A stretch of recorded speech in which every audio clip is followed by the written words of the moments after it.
What is up, everybody? It's Jeffrey Lyles. You are rocking with Lyles Movie Files.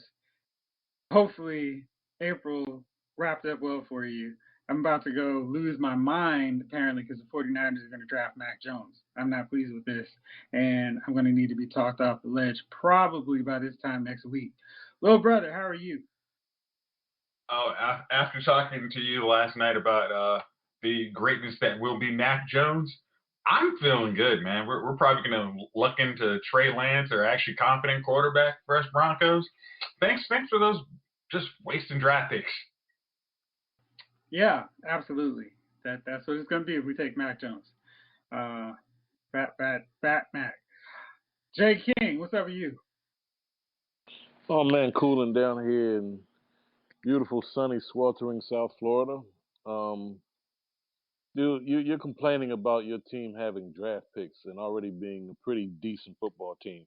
My football team of fandom choice picked up Ryan Fitz garbage. So I'll let you two chew on that one for a second. I'm going to absolutely disagree with you because you happen to compete. Your team, the WFTs, happen to compete in the NFC East, where if you get five competent players and the wind bounces the right way, you too can be division champs. My team, the 49ers, competes in the NFC West, where we have to deal with Russell Wilson's weekly fourth quarter magic, real magic, not Fitz magic and Fitz tragic. We also have Kyler Murray, who's deciding, oh, you know what? I can be a really good football player. And Matthew Stafford going, wait, I could be in the Sun and not play for Detroit? Awesome. And now you've got a point there. Thank you. I will take it. And we wasted 3 draft picks, 3 first-round draft picks for Mac Jones.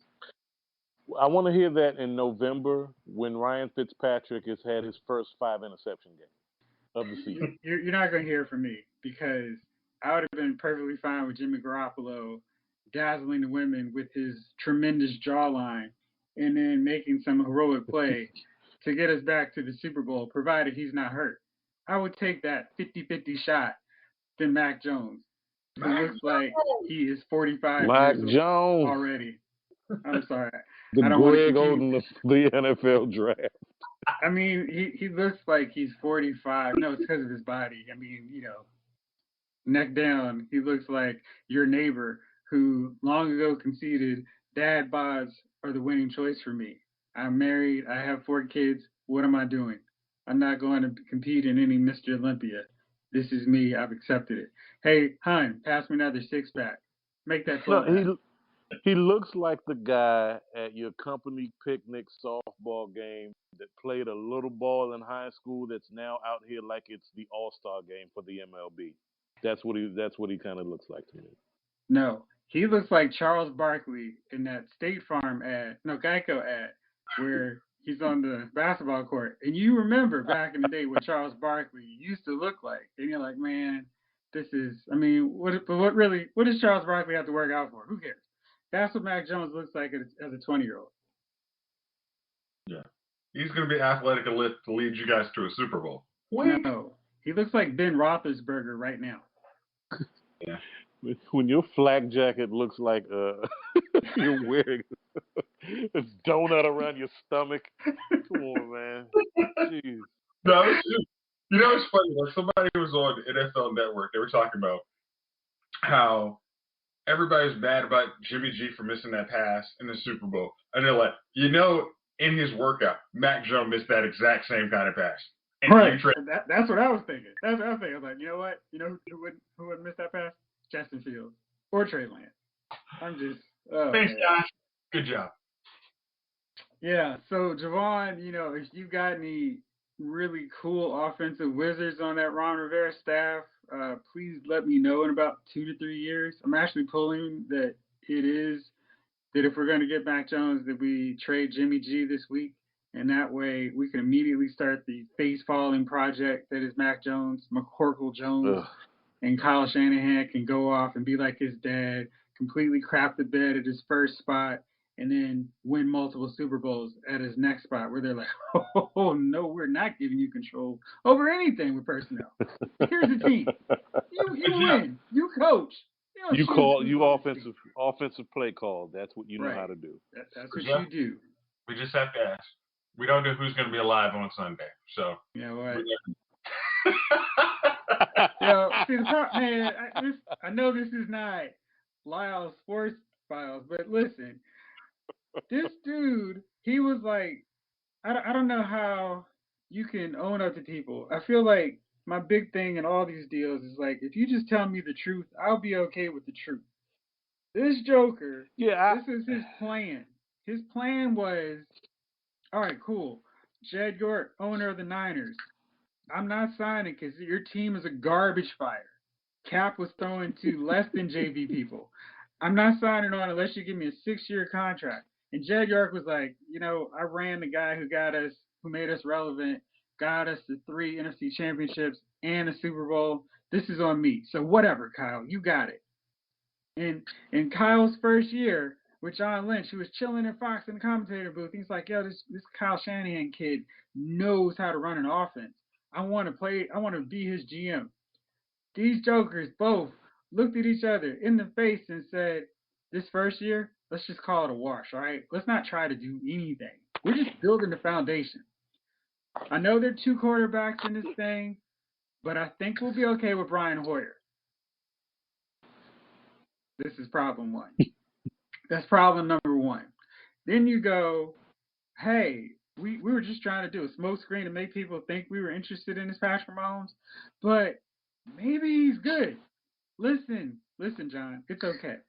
The plan is we just suck it up this year, and then Kirk Cousins, who I coached a grand total of 4 games, the WFTs went one out of 4 in those 4 games. We won 1 game where I coached him as offensive coordinator. He's going to be the guy that's going to take us to the promised land. But we're just going to have to suck it up this year. And tell you what, to make you feel better, let's trade up 1 more in the 3rd round to get C.J. Beathard. By October, this plan had obliterated to the point where Bill Belichick, who literally kicks puppies on his way to Super Bowls, was like, hey, listen, y'all are having a rough day. I'm going to make your day for you. We got this dude. He's not taking over Tom Brady's spot. Tom Brady's like, he's doping up on stuff. He's not taking a break. So I'll give you this Jimmy G guy, the guy who I wanted to replace him for a 2nd-round draft pick. You good? And they're like, oh, yeah, we'll take him. And then Jimmy goes out and wins 5 games. And then signs a mega contract. Then the next season, he plays 3 games. In the 3rd game, he wrecks his ACL, which turns out to work okay because we get Nick Bosa. Then, let's fast forward. Jimmy gets hurt after the Super Bowl. And this last season's a wrap, right? And everybody's like, well, maybe you should have traded for Tom Brady. Tom Brady stumbled into a Super Bowl because he went to a team that was ready-made to win. Tom Brady sucks, by the way. That's my weekly podcast shot at Tom Brady. And screw Brett Favre, too. Okay. All right. Now, Kyle has the opportunity to make amends for this disastrous approach of ignoring Patrick Mahomes and Deshaun Watson. Mm-hmm. And he's going to go with a guy whose first name is McCorkle. With a guy whose first name is McCorkle and has a beer gut. Yes. Like a sports bar across the country talking way too much trash about the starting quarterback for your favorite football team when he probably couldn't complete a pass to the end of the bar that he's sitting in. Yeah. And never mind the fact that he played with Alabama's Pro Bowl in waiting wide receiver crew, an offensive line that would block for me, and running backs that reminded people of Emmitt Smith in his prime when he had a wall to run behind as well. Well, you guys got to he's going to be a bust.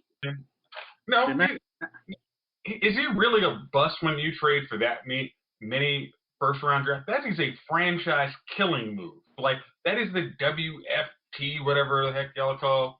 Like, this is a Josh McDaniels move. Yes. Hey, I could keep that Jay Cutler guy, but we really need Matt Castle. Yeah. I mean, you got to remember, I'm a fan of a team that once traded 4 years of draft picks for a quarterback who only had 1 full season franchise. 1 full season. I'm sorry. Are you talking about the 17 games that Mac Jones played? Here's the thing: they haven't drafted Mac Jones yet. You're in the future. Maybe just maybe, they're not setting up for Mac Jones. I'm hoping they aren't. I'm really hoping they aren't doing this. Yeah. Next week's show may be me in a drunken stupor, still trying to come over it. It's like, yeah, we need to take Mac Jones. Let's be optimistic, or I'm gonna have to go in my custom-made DeLorean and have Jovon's daughter whip up a DeLorean so I can travel through time and stop this decision. All right, but let's talk about why we're actually here, not to hear me rant about the 49ers. We're talking about movies, Hollywood, etc. The Falcon and Winter Soldier wrapped up its 6-episode, basically 3-movie first, maybe last season. It was spectacular. I loved how it felt so relevant to today without beating you over the head with, hey, look at this comparison to what's going on in the world. You could find it without having to work too hard, but it wasn't like, look at us, we're so topical, we're amazing. And it really made it, it was cool to me to see Sam get the shield in Avengers Endgame. But I loved how the Falcon and Winter Soldier made him want it. Like in the first, and in Endgame, it was like, here, take it. By the end of Falcon and Winter Soldier, he's like, no, this is mine. I'm going to be Captain America. And I thought that was a very cool evolution of his character. They played it out really well. We introduced the Black Captain America who never got his due. And the killer line for me on that show, the whole deal was, America will never accept the Black Captain America. And no self-respecting black man would ever want to be him. And that was just so great and so amazing. And Carl Lumley did an amazing job as Isaiah Bradley. And they set up more stuff with the Young Avengers, with his grandson being inspired by it. It's just, there's so many ways that Marvel Studios can go. And at the end of it, it's no longer the Falcon and the Winter Soldier. It's Captain America and the Winter Soldier. And now it looks like we're going to get a Captain America 4 with Sam Wilson as Captain America. So it's so much good stuff. Fellas, what did y'all think about it?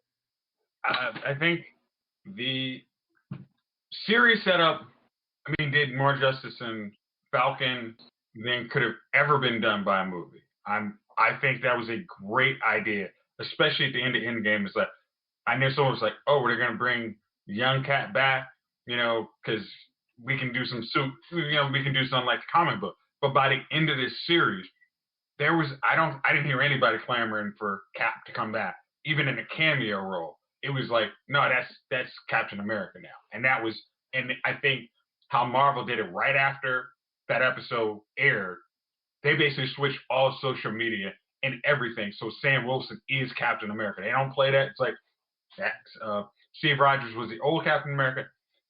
The former Falcon is now Captain America. And I think you said it, his evolution is like, if they were to do that in movie form, it'd have been like, oh, well, blah, blah, blah. We'd almost, I'm going to tell it a really negative comparison. He would have looked almost like Rey in Star Wars. And it's like, wait, he's a dude?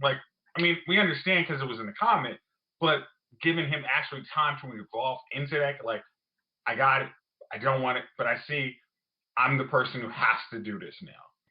It is incumbent on everybody, not CW knocking you on the head 5 seconds like, hey, we care about racism. It was like, hey, the whole world needs somebody like me. And I am not Malcolm, I'm not Martin, but I'm going to do my dangness to be who you guys need me to be at this moment. I thought that was just excellent. Marvel, again, hit another one out the park. J. King, what you think? Hey, to quote Big, this is Marvel telling DC and anyone else, relax and take notes. Because what they did was establish a hero. They established a transition. They made you not only care about these characters through the course of the movies and this show, they made you care about this transition in a very organic way. They made you care about this transition. They made you see the danger of giving too much too soon to someone who doesn't deserve it. They made you see a man who is strong within his conviction, the same kind of convictions and I can't say, I'm not gonna say righteousness, but just being a correct man, just being a person that cares about humanity, that's also humble and also wants to do the right thing and strive to be a person who's always trying. And that Sam, every time he opens his mouth, he speaks in power. And that's something that you rarely get to see in any character, fiction or nonfiction. You rarely get to see someone who speaks with that kind of power, man. And when I say that, I don't mean an authoritative, but when he speaks, he says something that stays with you. And whoever's writing for this character understands a lot of things about what it means to take on that kind of mantle. But from a black man's perspective, I gotta know. I never look at the credits because it's always okay. What else is on when you watch it with other people, i.e., kids? But I want to know who writes, especially for the dialogue for Sam, because they hit it so thoroughly. It's like they're putting themselves in that position, in that place. And how would I, as a black man, respond to, react to, move forward? I'm very impressed. I love it. And like I said, man, y'all better take notes because DC, anybody else in this realm, action, adventure, any movie, right? They're setting up characters in what traditionally with comic book movies, action movies, you're not supposed to care this much about these characters. It's just supposed to be okay, action, blow things up, and moving forward. You actually are invested in these people. You're very invested in these characters. I think the only franchise that comes remotely close is the Fast and Furious universe because over the course of their 8, now coming up 9 movies, they have evolved their characters in a similar way. And they're not doing spin-offs for everybody, but it feels like we've grown with these characters. And yeah, they were street racing guys, sort of thieves. Now there's secret agents, and it's still like I'm on board. I love the characters. I saw today, Jayce, that they are making Fast and Furious figures. They have a Hobbs figure coming, so my mind went boom. Sign me up. Don't care. I'm on it. But to what you guys are saying, yeah, Malcolm Spellman is the head writer of the Falcon and Winter Soldier, and he is being tapped to write the script along with one of his staff writers for Captain America 4. So I like that. I think what you guys said that was really crucial was this couldn't have been done as a movie. I think if we had it in a movie, we would have lost so many core things like that very valuable time with Sam and his sister, which showed you who he was in a non superhero light. I think we would have just had to focus on Sam, the superhero, or reluctant superhero Captain America in waiting. And they would have really shortchanged John Walker. I thought that his journey was very interesting too, because they showed exactly what America does, what the government does to soldiers, to veterans. They put them in a war, they mess up, and then it's we're washing our hands of you. We don't want anything to do with you. You're dishonorably discharged. You figure out what you're going to do with the rest of your life. And John is a totally different character because he's got powers, and it's like, well, screw you. I'll just do this. But for so many veterans, it's they're just discarded, and then it's like, oh shoot, who knew this guy was going to be a person in a shooting when they could just get left out to dry.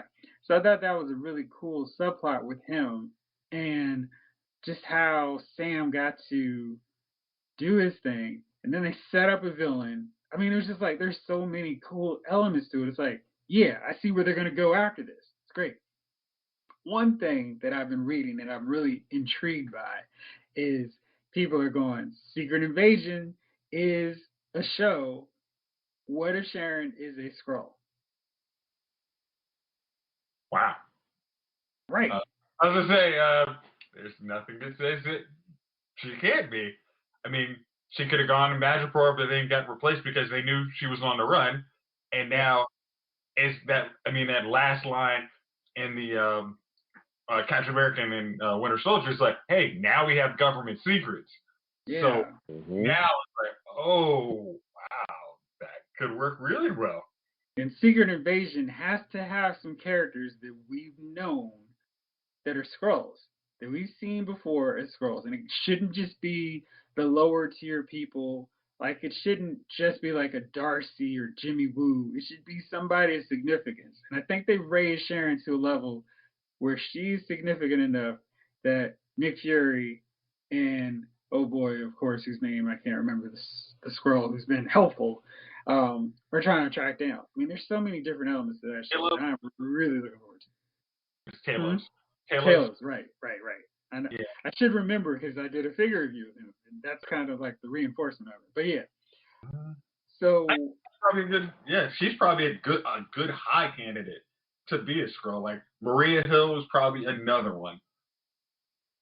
Yeah. Well, we've seen her as a Skrull, so I don't think they would do that. Right. We've visually seen her as a Skrull, so I think that would be the only way that they would not do that. But so many cool things. So Jovon, you said it's time for DC and everybody else to take notes. So we've got Suicide Squad coming next from DC. And James Gunn said that DC gave him permission to kill any character. Nobody's off the list. Not even apparently Harley Quinn. Which I have a hard time believing. But knowing what DC does, what Warner Brothers does with their universe, it's like, yeah, that checks out. Because they don't have the right steward over their universe. It's just like, let's throw everything up. Hopefully we'll catch up to Marvel this way. I'm just, Jeff, I'm sorry. I gotta say something about that. That is the dumbest. That is the dumbest strategy. Because why would you take one of your most successful characters' properties you have right now and say, well, it's all on the table. She could die too. Dude, is Jerry Krause running the show with DC? What the hell is going on? Jerry Krause after winning 6 championships. Man, we don't need Jordan. We can do this with Tony Kukoc. Yeah, we can do this with Tony Kukoc. Yeah. Oh my God. Man. Get a few $1 billion wins under your belt before you start getting cocky. I would say so. And look, the momentum they had, they effectively killed. When we've discussed this, look, Wonder Woman 84 was trash. Yeah. Was trash. Birds of Prey was meh. You know, they have got to get it right for their next film. You haven't had a win. They haven't had a win. And the problem was they've had a win, which is the Snyder cut of Justice League. The Snyder cut like, of Justice League. No, you can't tell us anything. We're not doing la, this. La la yeah. And then right now. And it's just so like, this is something that you have a fan base. You have a fan base interested in. Because right now, I feel like the fan base doesn't care just in general. And you're doing characters that people may care about, like, but nobody's like, oh man, I'm counting down the days till that Black Adam movie comes out. I can't wait till the Suicide Squad reboot comes. Nobody's saying that. And it's just no one's saying that. Why? Even Go ahead. And I'm sorry, even with The Rock as Black Adam, I haven't heard anyone say these words. Can't wait to see Black Adam. I have not heard that yet. I think even what with you were talking about, yeah, what you were talking about with the momentum, I think had they released Wonder Woman 84 right away, I don't think the feelings would be so like, they suck, because it was just this build up. Wonder Woman was their one film, besides Aquaman. Yeah. The solo films that people really, really like since the post-Justice League kind of debacle. And then it was like, well, why are we waiting so long for Wonder Woman? And it's like, you're waiting so long for this thing, and it sucks. And it's like, there's all this resentment. Like, you guys had extra time to realize this sucks. Yeah. Why would you make us wait for something that sucks? Just throw it out on your streaming service. I mean, why not? Boggles my mind. It's like, it's free. What are people complaining about? What's a pandemic? You can just use that as an excuse. But they're like, nah, we're going to make you really wait for it because it deserves to be seen on the big screen. Really? Really? You know, you put an interesting point. If you'd actually put it out early, you could say, hey, this isn't the actual Wonder Woman 1984. This is, you know, kind of the rough draft. You know, we want to test it out. And then it is.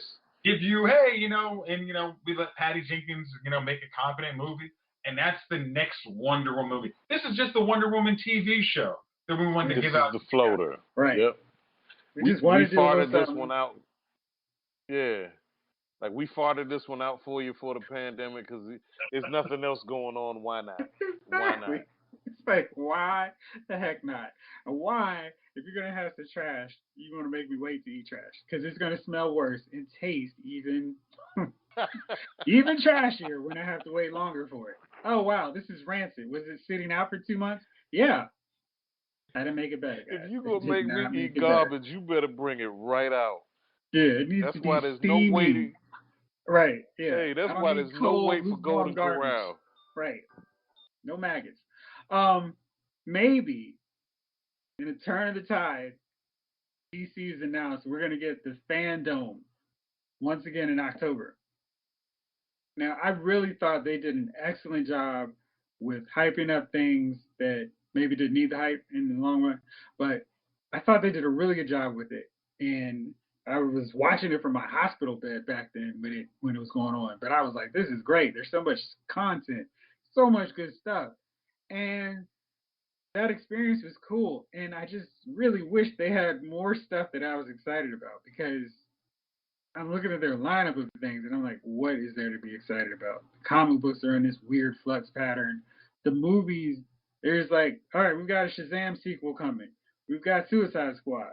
We've got Black Adam. And I'm looking at my needle and there's no movement. I mean, also to mention, it's like they're basically going to be talking about the same thing we're talking about in last year's FanDome. Right. Minus Wonder Woman 84. And it's like, and here's the problem is listening to the hype of Wonder Woman 1984. We actually thought it was going to be a competent movie. And Patty Jenkins was selling it. Everybody was selling this garbage like it was, yeah, you're going to want to see it. And when we saw it, it's like, y'all you've lost credibility that y'all didn't have to lose. It's like, right. So you say, oh, well, Suicide Squad can potentially lose Harley Quinn. It's like, so, I mean, you already farted out one bad sequel. I mean, spinoff movie for. So, and we already know Peacekeeper. John Cena probably has more charisma outside of that movie than he probably does in the movie. Because his interview on Stephen Carell was hilarious. But it's like, if it's based on DC, they're going to do something stupid. And again, and I think another thing is like, we joked about this, said, Josh Whedon was a plant for DC. He screwed up the whole thing. For Marvel. James Gunn is really going back to his baby, so he can screw this thing up completely and be like, I don't care. Good luck with that one, guys. It's like, come on. Corporate spies. I mean, it's like, say you were trying to steal the guys from Falcon and Winter Soldier who are on a TV show, and now we're going to give them control of like a 3-picture deal. Fine, makes sense. But we're getting a guy who we already know he's going back to, where he actually he built his thing. And we're going to just like, yeah, you can have anybody. Kill them all. Hey, I mean, come on. Yeah. So, on the slightly smaller screen, Titans Season 3 has cast Vincent Kartheiser as Dr. Jonathan Crane, Scarecrow. Scarecrow is probably going to be a very effective villain in the tone of how Titans runs. And, yeah, nothing really else about Titans. That's one of the few things that they have on coming up that I'm like, okay, that should be good. Okay. Now, I still worry. How are they going to do Red Hood? That's what scares me. I mean, I think like everything, and I shouldn't say everything, every DC thing, let's go there. I think there's a rush to put everything. I feel like they're in this race against themselves to hurry up for no reason. Like in their TV shows, you see it. They rush to throw in a bunch of supporting superhero characters when it's like, dude, why don't we just let the main character have 4 or 5 seasons on their own? There's nothing wrong with that. It's called Arrow, Black Lightning, Flash, whoever. We don't need a super squad of people. And the movies, hey, let's throw in No Man's Land and Nightfall in the same movie. I mean, I'm not to say that these decisions are all terrible because Dark Knight Rises was good, even though it incorporated 2 and 3 because they did No Man's Land. But it's just this thing of like, there's no rush. Literally, Marvel Studios is on like what film 25 now. They've done TV series and they don't care because it's like this genre's not going away. All we have to do is say we got a new project, more money coming in. And it was like, nah, we're good on this money thing. Let's reboot the whole universe. That's something that DC would do. Marvel's like, yeah, we're just gonna keep expanding. I mean, it's like because I really just watched like I should read the graphic novel for the Three Jokers, and I'm like, you really are missing money by just like, hey, we're gonna just throw, Jason Todd's gonna be the Red Hood. So are we introducing Ra's al Ghul? Are we introducing Joker? Are we introducing any of these building blocks that can get you? And I think like the animated movie, like Red Hood was like, do you understand you can actually make this movie? I mean, especially in your gritty universe, you can make this movie. Yeah. So just let it sit. Have a Jayce and I. Like you've already lost potentially Dick Grayson, or he's already been killed off by Joker, but we don't know because we were in such a rush to have Batman without Robin that we didn't even bother to do that. It's like yeah. Zack Snyder did make a few mistakes in that, just in the sense of like, hey, you don't have to do Dark Knight Returns and Doomsday. Just do one, preferably not Doomsday, and that would have been fine. Seriously, that movie's really great. The Doomsday fight's fine or whatever, but it's like, why are we rushing this? I mean, like that literally could have been like the Justice League versus Doomsday. Right. There's nothing that stops that. I mean, they did it in animated and it worked. Like, oh yeah, that's cool. Yeah, their whole deal is they're rushing too far, too fast for no reason.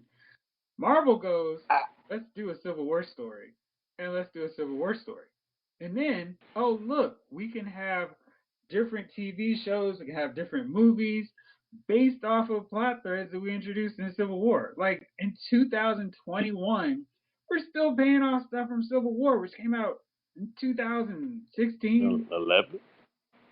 Yeah, dude, it's just like, come on. Honestly, Jayce, I think with Marvel's pace, they did it right. They paced themselves. They allowed their growth to happen, and they did it. And I hate to say it, but it's all been done organically with Marvel, right? Yep. DC has been trying to play this epic game of catch up, and it's like when a team. Remember when Golden State was beating the hell out of everybody, right?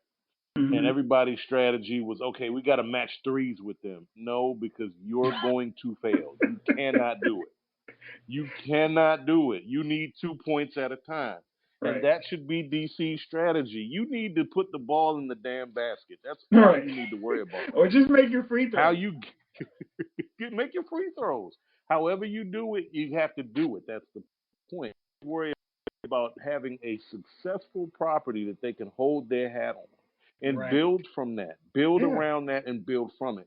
That should have been what I thought was going to be Justice League, but they put the damn Batman versus Superman out before that. Yeah. Which it's so I felt like that didn't go. Yeah, because it's like, it really is weird. If you started in 2000, like the Marvel Cinematic Universe started in 2008, and if you're like asleep at the wheel, and by the time Avengers comes out in 2012, because you're waiting on Christopher Nolan, then okay, let's start our universe in 2015. Let's come up with a plan to just do what they did then. And instead of like, we're going to keep doing what we had planned, and we're just going to rush to try to catch up to the 10 films that Marvel did over the course of 5 years. And it's like, no, just do the slow burn rollout. There's no rush. Literally. Make good movies. Take your time in doing this. No one's going to look at you like, oh man, they really caught up and passed Marvel Studios. It's just like, listen, just do the thing. And it's okay. No problem. Nobody cares if it took you 7 or 10 years to get to where Marvel is. You're just not doing it. It's whack. So. Yeah, if Go you've ahead. got good movies that you roll out, if these movies are good and you're introducing your universe, starting with Superman, then Batman, then Wonder Woman, then we care about Aquaman, and then the Flash, and then Cyborg. You now can do the Justice League movie. You've introduced these characters you can transition into. They rushed so poorly, and they just, you know how you throw spaghetti against the wall, you throw one noodle against the wall to make sure the pot is done. They just threw the whole damn pot against the wall. Yeah, And I exactly. ain't And got it a was like, meal no more. shoot, it's nothing sticking. Oh man, we didn't leave it in long enough. Wait, did we waste all of it? Yeah, we did. That's sweet. A whole new universe then. Yeah, That's yeah. okay. We got another box of noodles. We'll just put some more water. We'll do it all over again. Gunner, we've been talking about just DC's continued amazing and confidence in setting up their universe. And Jayce is upset about Red Hood and Scarecrow coming to Titans season 3. Not that we're hating on Titans, it's just kind of their continued who needs to wait? We just do it right now. Yeah, it's a mess. And I got the Justice League animated movie, Justice Society animated movie. I am looking forward to that. I am not looking forward to seeing Flash in this world and Wonder Woman as leader of the Justice Society, because I just feel like they're again not understanding.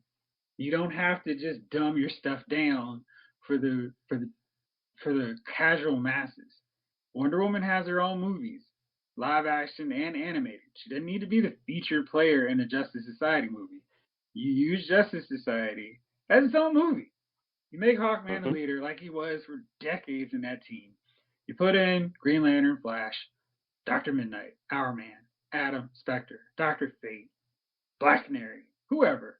You make that the team. Starman, Sandman. There's so many great characters in Justice Society. And this movie's going to have Wonder Woman, Steve Trevor, Barry Allen Flash, and Earth 2 Aquaman. They're like, well, why are you calling this the Justice Society? It's not the Justice Society. Right. Help me out, Gunner. I can't. You just said it all. I mean, I saw the preview and I kept watching it. Like, maybe I'll want to see it if I keep watching the trailer. Nope. I'm completely not interested. Like, it just seems convoluted completely. And yeah. I mean, it's just like, oh, Flash went back in time. Is this Flash when he's going? Did he go too far back after Apocalypse War? Because, you know, like that would make sense, kind of. And then what is he changing? He's just going to screw it up again, I guess. I don't know. Why is he even there in the first place? Oh, he's going to fight Nazis too. They already have a Flash. Why do they need another Flash? They None don't of need this makes two Flashes. freaking sense. Unless he's Johnny Quick. But they're not even going to do. Yeah, exactly. Johnny Quick like, doing his little formula, yada yada yada formula.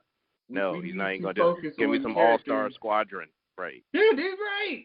I would be up the moon if they made an all-star squadron movie, but they would make it focus on Superman, Batman, Wonder Woman, Aquaman, and Flash, as opposed to the Liberty Bell, Johnny Quick, Robot Man. Yeah, exactly. I was like, y'all just don't get it. Why don't you get it? And then I saw the trailer for The Long Halloween. That is one of my favorite Batman stories. And the Joker's all up in it. And I'm like, did someone not read this deal? I hate when they just mess things up just to do something different. Because Long Halloween is literally not focusing on the Gotham supervillains or all of Batman's rogues. It's regular people. The end of it is like, oh shoot, now here come these crazy psychopaths that Batman's gonna have to deal with. And that's the sequel in Dark Victory. Long Halloween is just like a mob thing, and Batman and Commissioner Gordon and Harvey Dent are trying to stop and figure out who this calendar killer is, the holiday killer is. And I'm like, you guys are messing up right away throwing Joker in there because, oh, people know who Joker is. Let's do that. Right. Just like they did with Hush.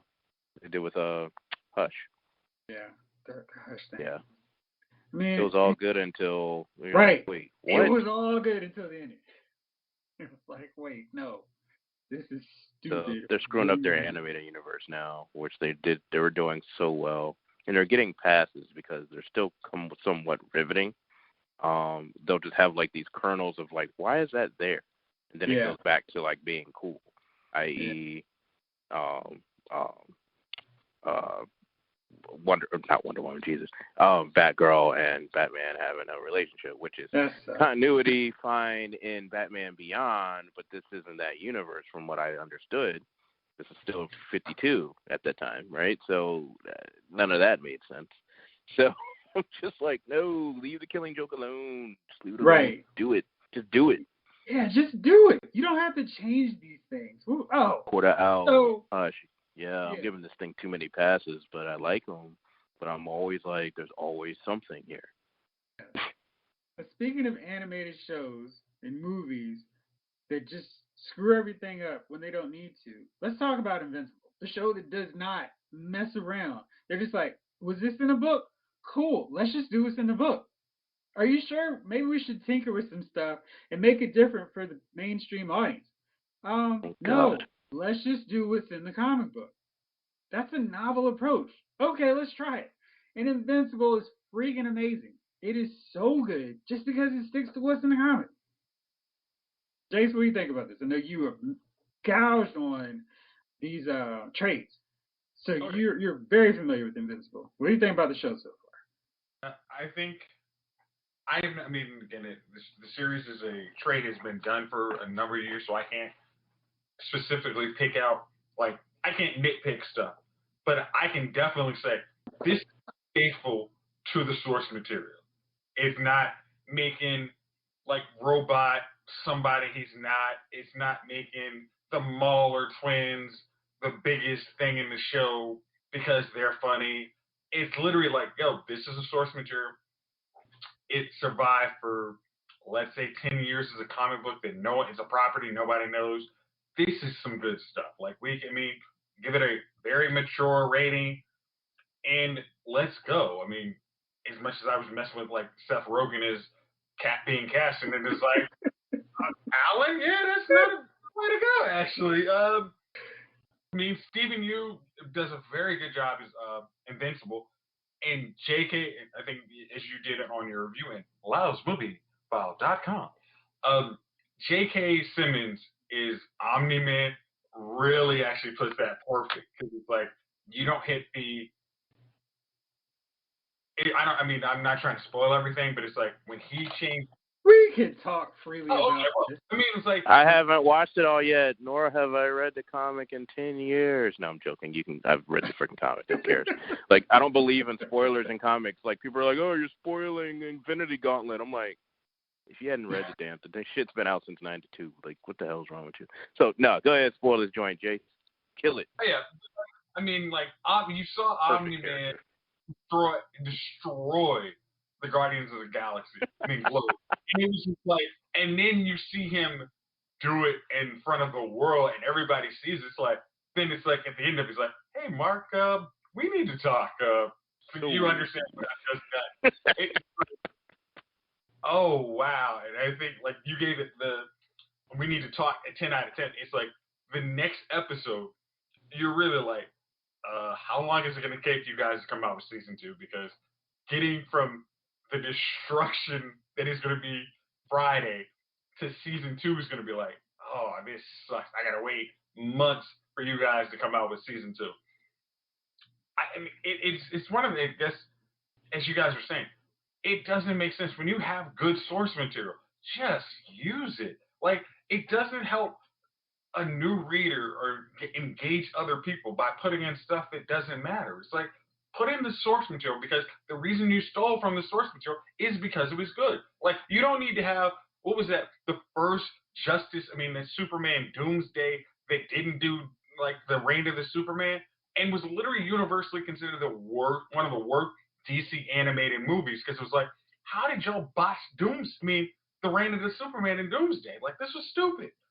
So okay, I'm sorry, I had to interrupt because I'm really, really trying to make sure that we get this stuff right, because it's important. And after all this crazy stuff that's going on, I want to make sure we do this stuff right. His name is Stephen Young. Young. Yes. Okay. I listened because I wanted to hear him actually say how to pronounce his name. That's how you say it. So yes. Yeah. Okay. Feel free to go ahead. I'm sorry. Easier enough to say. I like that. Okay, but it was just like, like one of those, like, seriously? Just use the source material. It's great stuff. It is not reinvent the wheel. It's like, let's put some triangles on just to see if it works. Like a circle really works, gets the thing to the next place, it works. And I'm so glad they just did that. And it's like, again, can some of the people who work for CW stop stealing everything that is Superman and putting on Supergirl? Stop putting Captain Cold's origin on Killer Frost. Just give me that stuff and make it work because it's good. Like, hey, Jovon, have you watched Invincible before I ask Jayce this other question? I have not. Okay. And Gunner, how far are you on Invincible? Oh, I haven't started yet. I was going to binge up until like this point because, you know, Falcon, other binging things. I've just been like, okay, I got to get Invincible. One stupid thing they did. I don't know why. They were like, yeah, let's put up our new superhero show the same time as Marvel Studios drops their new one.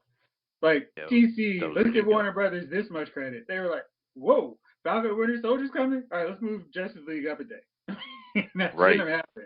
And they were like, nope, we're not gonna lose this one. And that was smart. And Invincible has been great, but I don't feel like enough people are talking about it because it came on the exact same time, same day as Falcon and Winter Soldier, which made for a great doubleheader. But it's like, why make people choose? I mean, not really choosing, but you know. I mean, why? There's only so much you can do, and if we're watching it at night, you know, I mean, it's just like, I only got energy for this.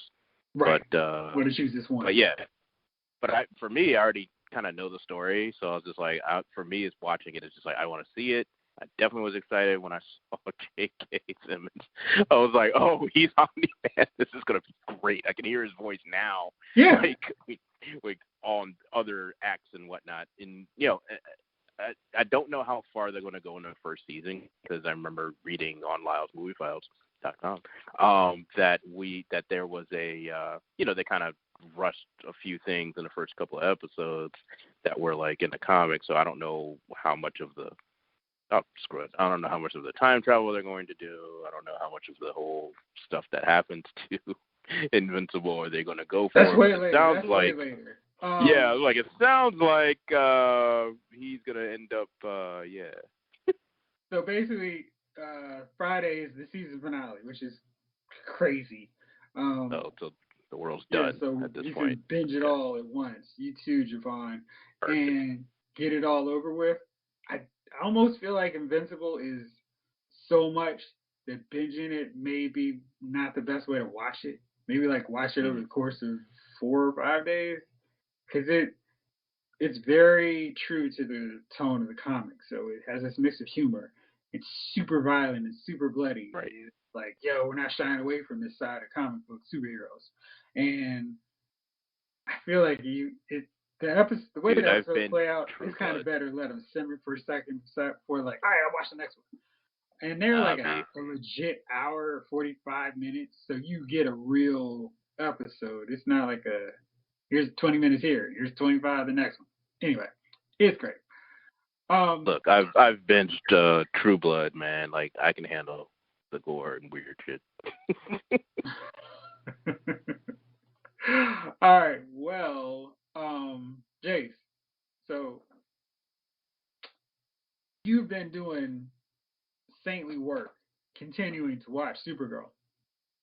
Tell us what's been going on, so you can get some reward for watching the show. All right. So this week was Dreamer and Brainy go time traveling. So once again, continuing the CWs, at the end of the series, the lead character decides, I'm not going to be on this episode so I can take some more interviews to get my next job lined up. And that was, as I watched Black Lightning get like 5 minutes on his show today. That was awesome. Oh my God. But it was like, I was like, there was no way, especially after watching Flash's time travel, I'm like, this is just going to be horrible. Why are you doing this to yourself? Was it the same period? Oh, they were back in the they were 2009, and they were trying to use all the slang of the 2009. And it's like you do understand an iPhone 12 would not work in 2009. I mean, it just the antennas just don't work. So don't. It's like 5G, baby. Gosh, so it was the worst thing. No, that was dude. That was like that was literally like the first iPhone I got was in 2009. So I'm like, yeah, they don't have that kind of capability. Yeah, I think me too. I think it was me too. Yeah. Mm-hmm. No, it was 2008, but it was like 3G. That's ridiculous. Mm-hmm. Yeah. So was it horrible? No, because I as I said last week, this is a TV show that is catered to 12-year-olds.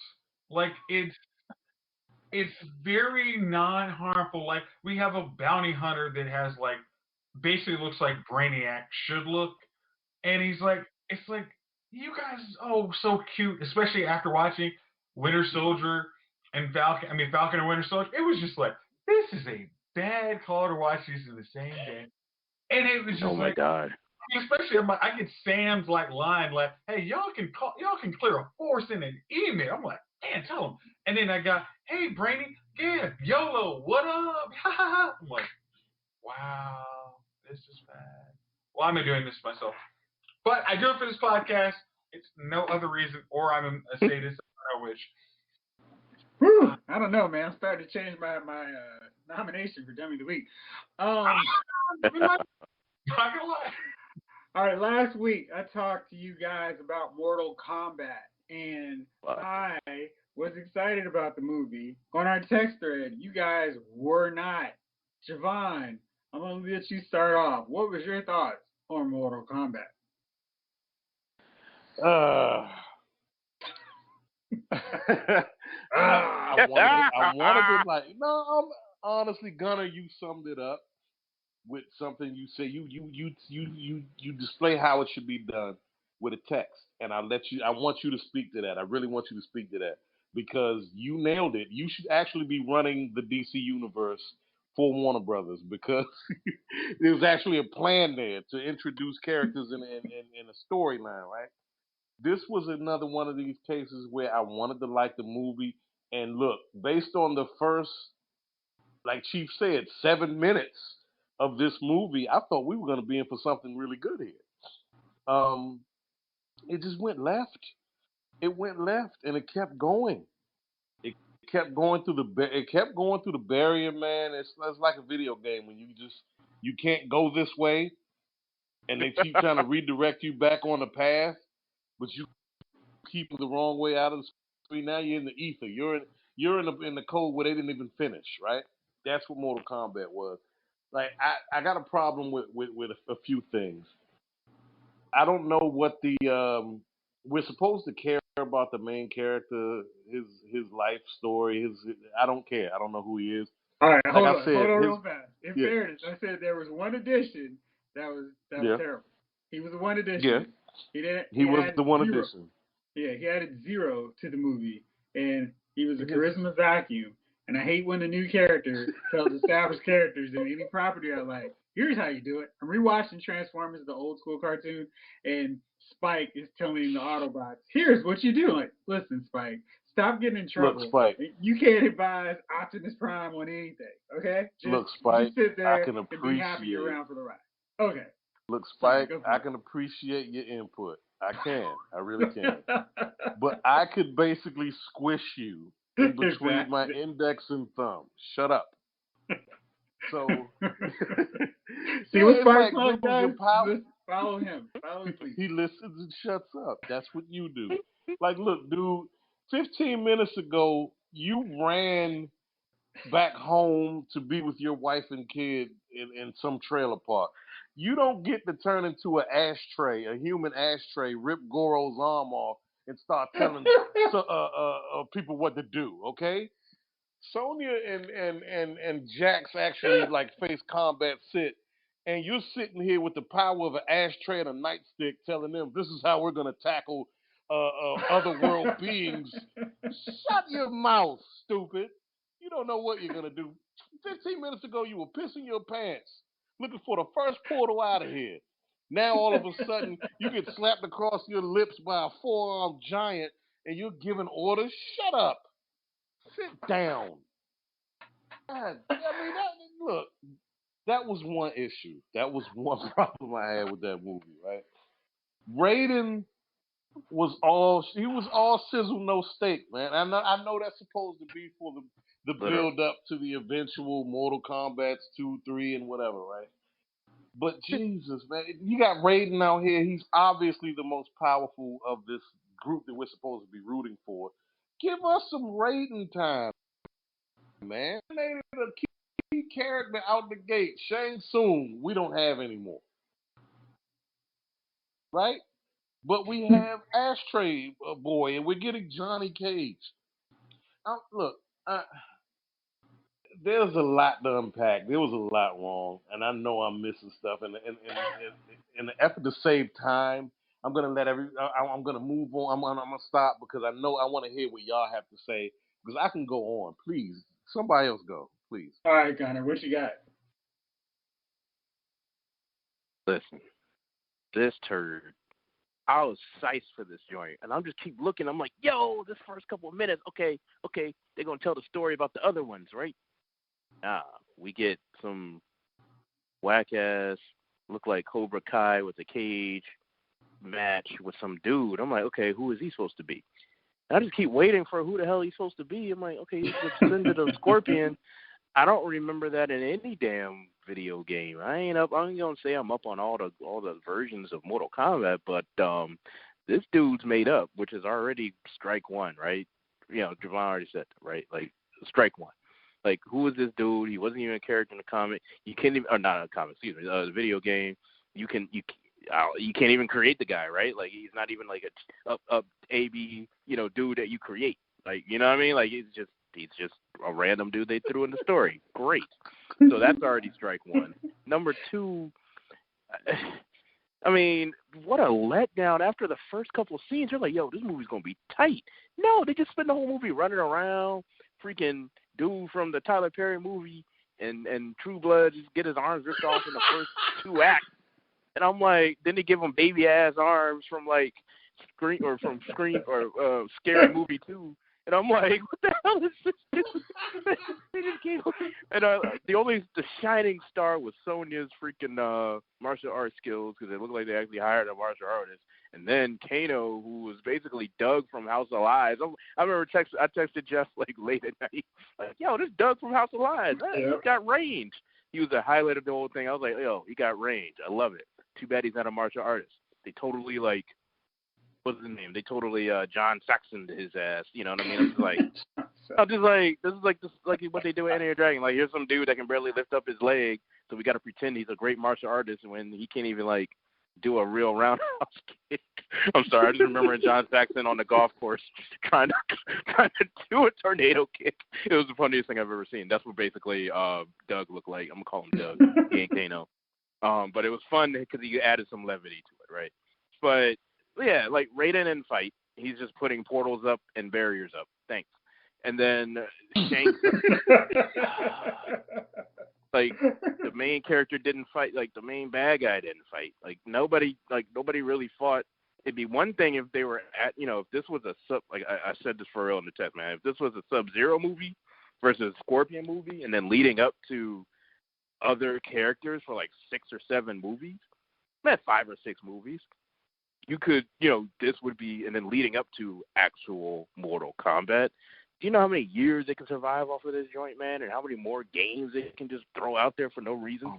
Game sales would be up, all this stuff. Now I bet people throwing their games away. This movie sucked.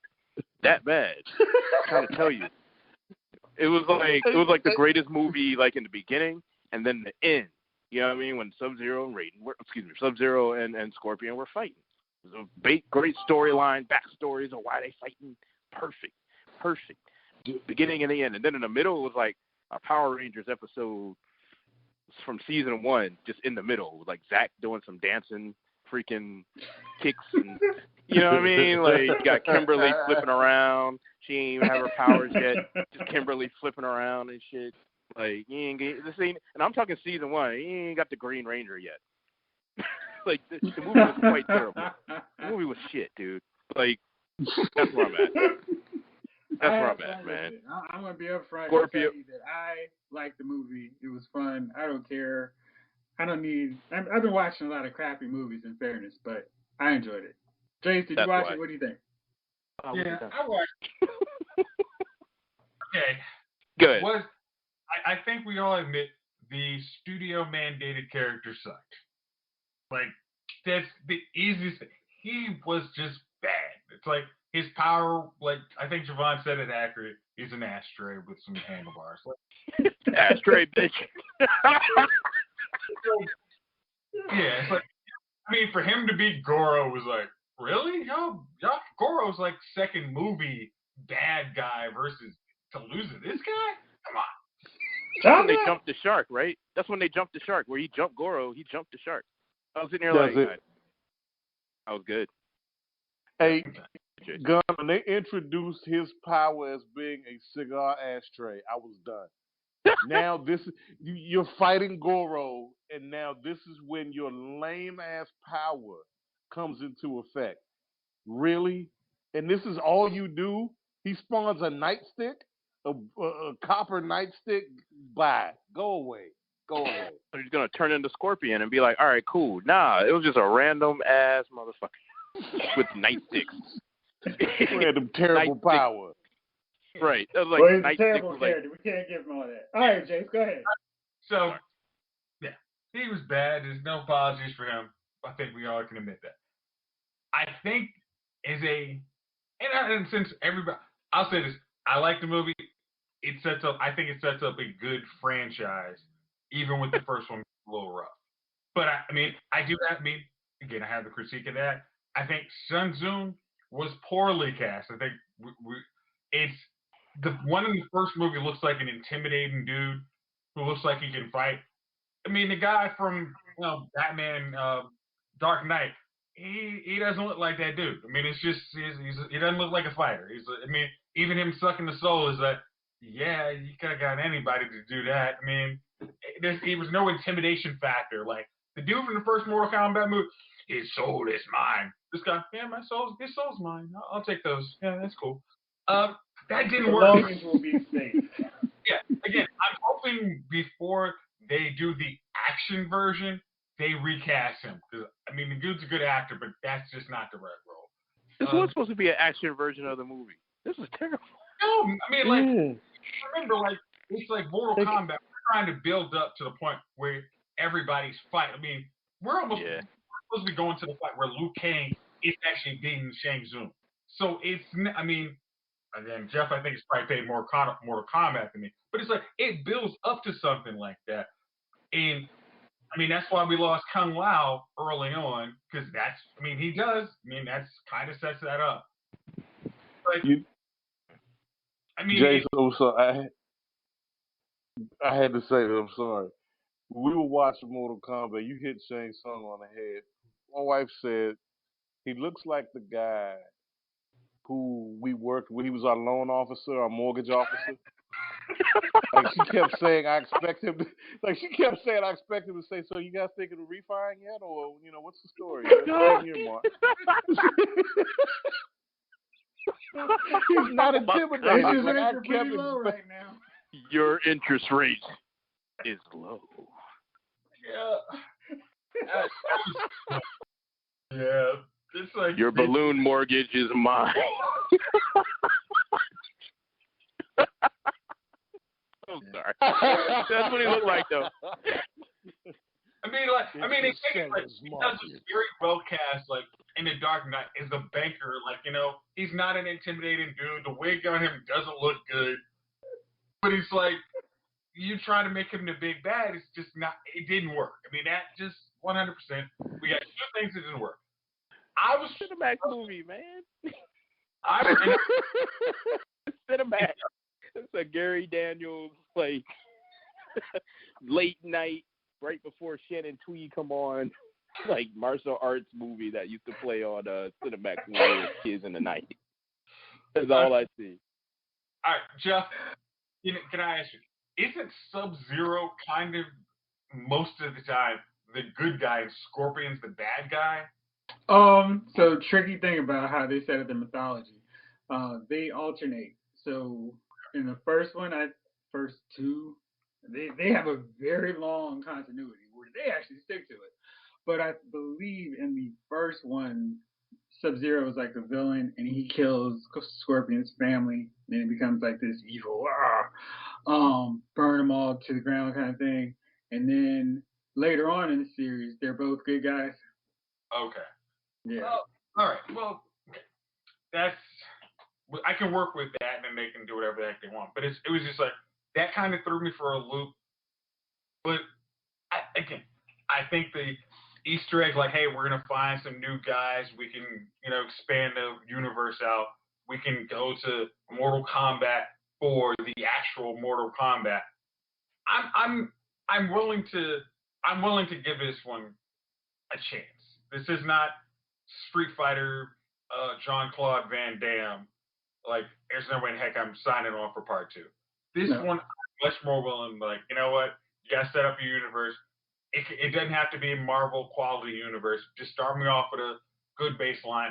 I'm willing to come out with it as long as you don't make crap or go under this one for your next movie. I'm cool.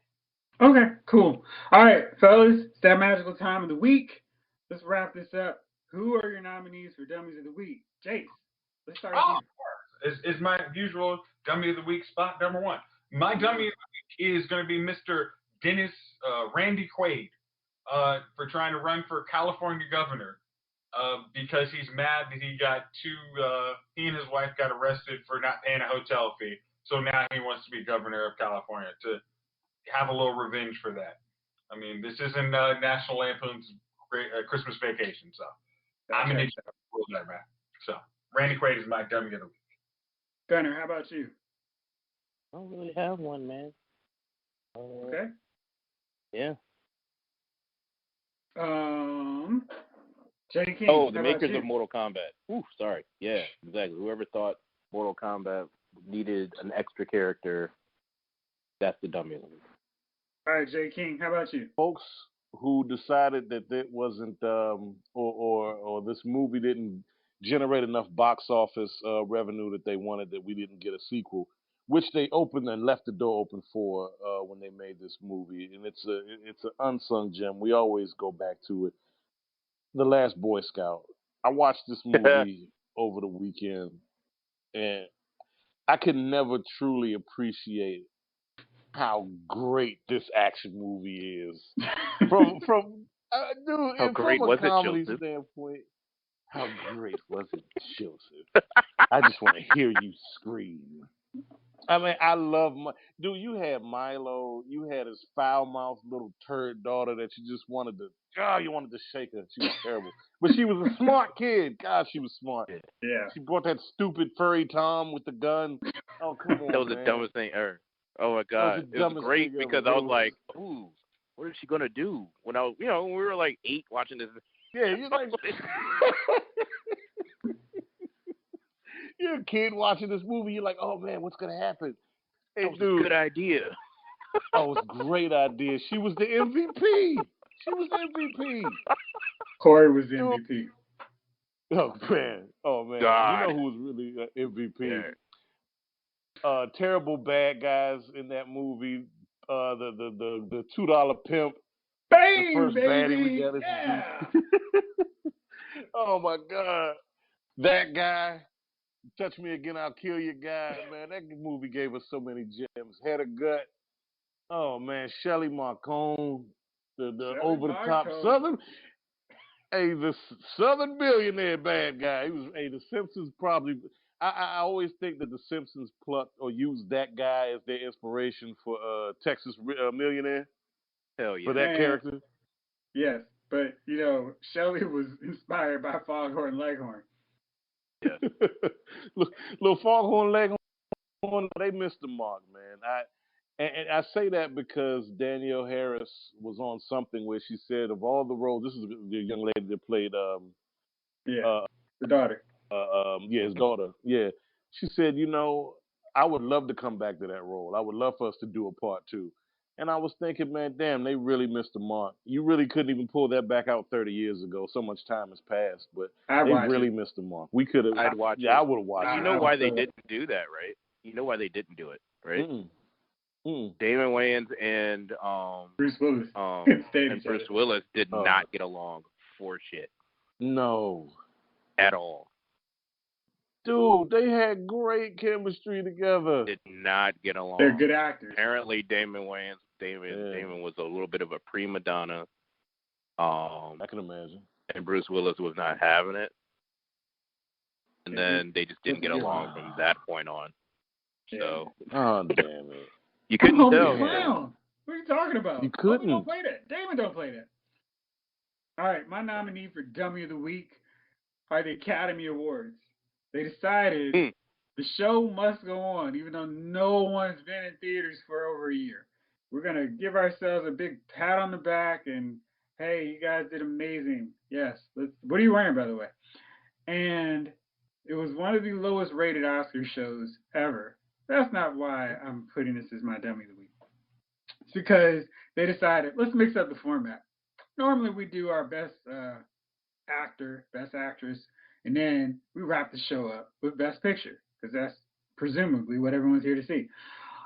This year they decided, now let's shake things up a bit. We're going to do Best Picture, then Best Actress, and then Best Actor.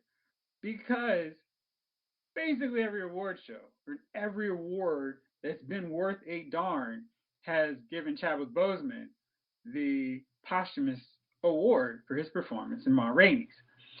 And the Oscars voters decided, hey, you know who really deserves this?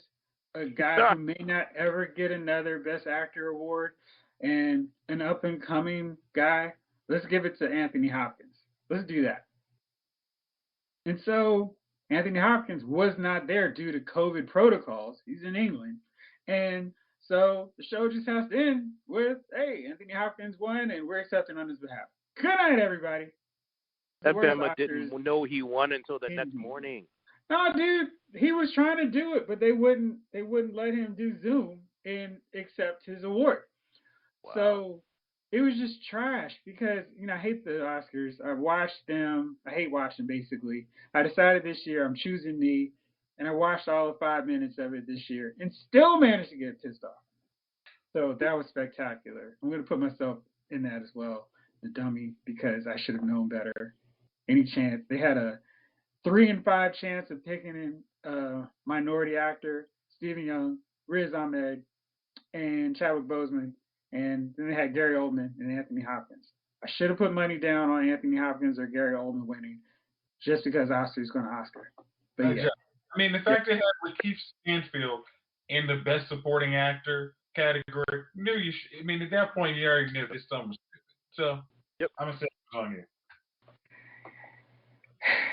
Yeah, that was such a 50-50 split in terms of who the best actor was. I could understand let's put them both as supporting. I'm glad one of them won. Yeah, but that's the kind of the game they got to play, right? Only one black per movie, I guess. I don't know. I don't know. Bullshit. Lakeith stole the show to me. I mean, that dude played the hell out of that.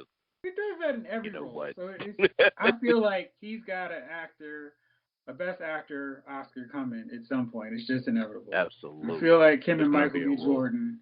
So we got Daniel Kaluuya his Oscar for supporting because I feel like he should get a Best Actor at some point down the road too. But anyway, fellas, thank you as always for joining me. Thank you out there for listening. We will be back next week as we talk about a whole bunch of stuff because there's a rack of stuff coming next week. Bad Batch, Michael B. Jordan's Without Remorse, the season finale of Invincible, and Virtuoso. So much stuff. We'll be back bigger, brighter, and better than ever next week. For now, this episode of Lyle's Movie Files has been filed.